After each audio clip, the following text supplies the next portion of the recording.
اس سے پہلے ہم سورۃ البقرہ کے رکوع نمبر 9 کی تشریحات پڑھ چکے ہیں۔ آج ہم سورۃ البقرہ کے رکوع نمبر 10 کی تشریح کا آغاز کریں گے۔ پہلی آیت نمبر 83 میں اللہ تعالیٰ نے 2 قسم کے حقوق کا بیان کیا ہے۔ ہر انسان پر اللہ تعالیٰ کی طرف سے 2 قسم کے حقوق عائد ہوتے ہیں۔ ایک کو حقوق اللہ کہا جاتا ہے، اللہ کے حقوق، دوسرے کو حقوق العباد کہا جاتا ہے، بندوں کے حقوق۔ اللہ تعالیٰ کا سب سے پہلا بڑا حق یہ ہے کہ انسان اللہ تعالیٰ کی خالص عبادت کرے اور اللہ کے ساتھ کسی کو شریک نہ ٹھہرائے،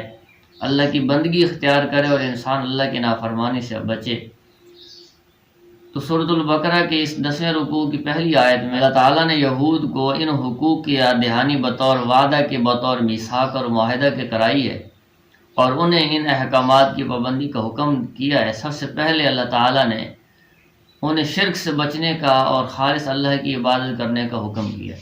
بنی اسرائیل کو یہ بات یاد دلائی گئی ہے کہ جو احکامات تمہارے رب کی طرف سے تمہارے پاس آئے ہیں ان کی پیروی کرو، ان پہ عمل کرو، ان احکامات کو پورا کرو۔ اس لیے اپنے وعدے کو پورا کرتے ہوئے تم احکامات کی پابندی کرو اور اس کے ساتھ کسی کو شریک نہ ٹھہراؤ۔ اس کے بعد آیت نمبر 83 کے اندر حقوق العباد کا بیان ہے، بندوں کے حقوق کا بیان، اور بندوں کے حقوق میں سب سے بڑا حق جو ہے وہ والدین کا ہے۔ والدین کے ساتھ اچھا سلوک کیا جائے، ان کی خدمت کی جائے، ان کے ساتھ حسن سلوک سے پیش آیا جائے۔ اور والدین کے بعد پھر بڑا حق جو ہے وہ اعزاء اور اقارب کا ہے۔ اعزاء اور اقارب رشتہ داروں کو کہا جاتا ہے، خونی رشتے، ان کا حق سب سے زیادہ ہے۔ رشتہ داروں کے بعد سب سے زیادہ حق عام افراد میں سے ان لوگوں کا ہے جو محتاج ہوتے ہیں، جو معذور ہوتے ہیں، بیوہ ہے، یتیم ہے، اور ایسے لوگ جنہیں مدد کی ضرورت ہو، ایسے لوگوں کی خدمت کرنا، ان کے کام آنا، اس کا اللہ تعالیٰ نے ہمیں حکم دیا ہے۔ اور ایسے محتاج لوگوں کا سب سے پہلا حق یہ ہے کہ ان کے ساتھ نرم گفتگو کی جائے۔ اس لیے اللہ تعالیٰ نے لوگوں کے ساتھ عمدہ اخلاق کے ساتھ نرم گفتگو کرنے کا حکم کیا ہے۔ لوگوں کو نیکی کی طرف مائل کرنا اور اسلام کی تبلیغ کرنے میں سب سے اہم اصول یہ ہے کہ لوگوں کے ساتھ نرمی سے گفتگو کی جائے۔ اللہ تعالیٰ نے حضرت موسیٰ علیہ السلام اور ہارون علیہ السلام کو فرعون جیسے ظالم کے پاس بھیجا، اذهب الى فرعون انه طغى، کہ فرعون کے پاس جاؤ، وہ بہت سرکش ہو چکا ہے۔ لیکن اللہ تعالیٰ نے موسیٰ علیہ السلام اور ہارون علیہ السلام کو نرمی کا حکم کیا، قولا له قولا لینا، کہ اس فرعون کے ساتھ تم دونوں نرمی سے بات کرنا، لعلہ یتذکر او یخشی، شاید کہ وہ نصیحت حاصل کرے یا ڈر جائے۔ تو نرمی جو ہے یہ اختیار کرنے کا حکم ہے ان غریبوں کے ساتھ بھی، اور دین کی اشاعت کے لیے نرمی اختیار کرنا، نرم گفتگو کرنا، ڈانٹ ڈپٹ سے، غصے سے بچنا، یہ انتہائی ضروری امر ہے۔ آیت نمبر 83 کے آخر میں نماز اور زکوٰۃ کا ذکر ہے۔ تو نماز کا تعلق چونکہ حقوق اللہ سے ہے اور زکوٰۃ کا تعلق حقوق العباد سے ہے، تو گویا اس بات کی طرف اشارہ کیا جا رہا ہے کہ جو شخص ان دونوں احکامات کی پابندی کرتا ہے تو وہ حقوق اللہ کو بھی ادا کر سکتا ہے اور حقوق العباد کو بھی اچھے طریقے سے ادا کر سکتا ہے۔ جو آدمی اللہ تعالیٰ کے ان احکامات کی پابندی نہیں کرتا، یعنی نماز اچھی طرح نہیں پڑھتا اور زکوٰۃ ادا نہیں کرتا، تو وہ حقوق اللہ اور حقوق العباد دونوں میں کوتاہی کرنے والا ہے۔ اور پھر یہ جتنے بھی احکامات ہیں یہ سارے انسانیت کے لیے عام ہیں۔ ہر نبی نے ان احکامات کی ترغیب دی ہے اور ہر نبی کی شریعت میں اللہ تعالیٰ نے ان احکامات کا حکم کیا تھا۔ نماز اور زکوٰۃ کا حکم تقریباً ہر نبی کی شریعت میں اللہ کی طرف سے رہا ہے، اور لوگوں کو حکم ہے کہ وہ نماز پڑھیں اور زکوٰۃ ادا کریں۔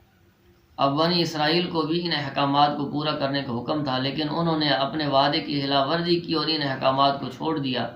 اس لیے اللہ تعالیٰ نے فرمایا کہ تم میں سے بہت تھوڑے لوگوں نے ان احکامات کی پیروی کی اور ان میں سے اکثر نے منہ موڑ دیا اور ان احکامات کی مخالفت کی۔ وَإِذَا أَخَذْنَا، اور جب ہم نے لیا، میثاق بنی اسرائیل، بنی اسرائیل سے وعدہ، لا تعبدون الا اللہ، کہ تم عبادت نہیں کرو گے مگر صرف اللہ کی، وبالوالدین احسانا، اور والدین کے ساتھ حسن سلوک کرنا، وذی القربى، اور قریبی رشتہ داروں کے ساتھ، والیتامى، اور یتیموں کے ساتھ، والمساکین، اور مسکینوں کے ساتھ، وقولوا للناس حسنا، اور لوگوں کے ساتھ نرم بات کرنا، وَأَقِيمُوا الصَّلَاةَ، اور نماز قائم کرو، وَآتُوا الزَّكَاةَ، اور زکوٰۃ ادا کرو، ثم تولیتم، پھر تم پھر گئے، الا قلیلا منکم، مگر تم میں سے تھوڑے لوگ، وانتم معرضون، اور تم اعراض کرنے والے ہو، ثم تولیتم الا قلیلا منکم وانتم معرضون، مطلب یہ ہے کہ تم میں سے چند شخصوں کے علاوہ باقی سب اس وعدے سے منہ پھیر بیٹھے اور اس وعدے کی خلاف ورزی کی۔ اس کے بعد اگلی آیات میں اللہ تعالیٰ نے یہود کے 3 گروہوں کا تذکرہ کیا ہے، بنو نذیر، بنو قریظہ اور بنو قینوقا۔ یہی 3 قبیلے مدینہ منورہ میں آباد تھے، اور اس کے ساتھ مدینہ میں مشرکین کے 2 قبائل تھے، ایک قبیلہ اوس، دوسرا قبیلہ خزرج۔ اوس اور خزرج آپس میں ایک دوسرے سے لڑتے رہتے تھے۔ اب یہود کے ان قبائل میں سے کچھ اوس کے حلیف تھے، اوس کے ساتھی بن جاتے تھے، اور کچھ خزرج کے ساتھی بن جاتے تھے۔ جب اوس اور خزرج والے آپس میں لڑتے تھے تو کچھ یہود جو ہیں وہ اوس کی طرف سے لڑتے، کچھ یہود جو ہیں وہ خزرج کی طرف سے لڑتے تھے۔ اب جب جنگ ہوتی تو ان میں سے کچھ لوگ قیدی بنا دیے جاتے، تو ان میں سے کچھ یہودی بھی قیدی بن کے آ جاتے۔ اب لڑائی کے اندر تو ایک دوسرے کو یہ مارتے بھی ہیں، قتل بھی کرتے ہیں، اور پھر کچھ لوگوں کو ان کے شہر سے، ان کے وطن سے نکال دیا جاتا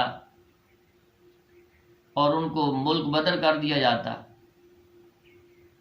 لیکن جب وہ قیدی بن کے آتے تو یہ یہود اپنے ان یہودیوں کو، آپس میں لڑ رہے ہوتے تھے، لیکن جب قیدی بن کے آ جاتے تو یہود جو ہے اپنے بھائیوں کو بھائی سمجھ کے کہ یہ تو ہمارے یہود ہماری نسل کے ہیں، ہماری قوم کے ہیں، تو ان کو وہ آزاد کرواتے، فدیہ دے کے آزاد کرواتے۔ حالانکہ تورات میں ان کو اپنے ہم مذہب بھائیوں سے نہ لڑیں، نہ ان کو قتل کریں، اور نہ انہیں اپنے ملک سے باہر نکالیں۔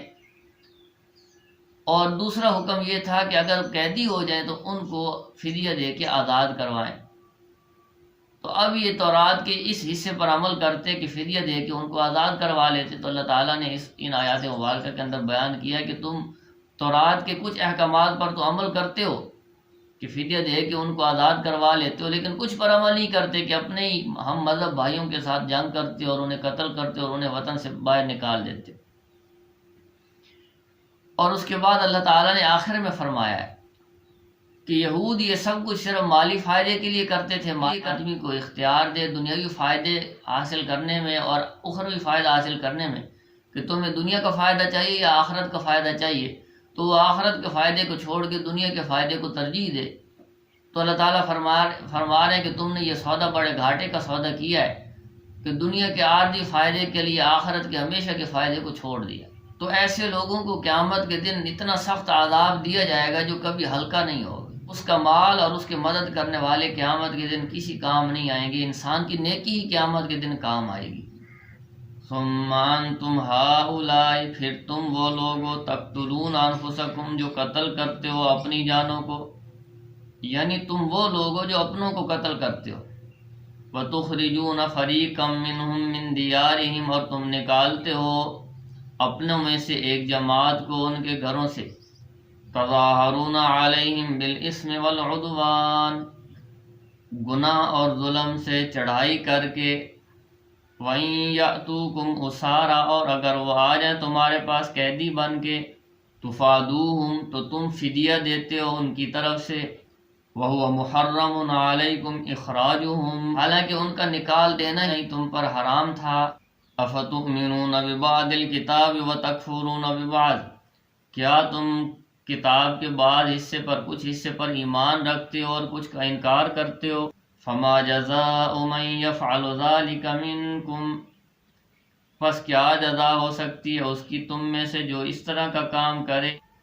الا خزي في الحیات الدنیا، سوائے اس کے کہ دنیا میں اس کو رسوائی کا سامنا کرنا پڑے، ویوم القیامت یردون الى اشد العذاب، اور قیامت کے دن سخت عذاب کی طرف پھیر دیے جائیں گے، وما اللہ بغافل عما تعملون، اور اللہ تعالیٰ ان عملوں سے غافل نہیں ہے جو تم کرتے ہو۔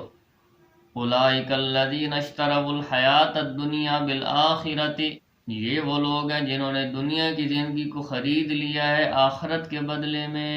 فلا یخفف عنہم العذاب ولا هم ینصرون، پس نہ کم کیا جائے گا ان سے آخرت کا عذاب اور نہ ان کی کوئی مدد کی جائے گی۔